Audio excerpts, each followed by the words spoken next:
keď nevieš povedať ľuďom nie, iní ľudia riadia tvoj život. A tvoja práca ti berie dušu. Robíš na čas, si berieš úlohy, ktoré ťa vyčerpávajú, len aby si nebol sklamaním, aby si nikoho nesklamal.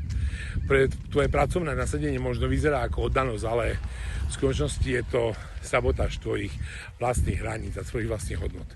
A tvoje telo ti to už denne hovorí. A dávno.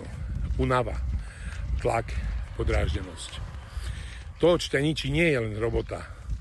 Je to nastavenie, ktoré v sebe nosíš, že musíš byť stále dostupný, výkonný, silný. Ale kto bude silný za teba, keď ty padneš?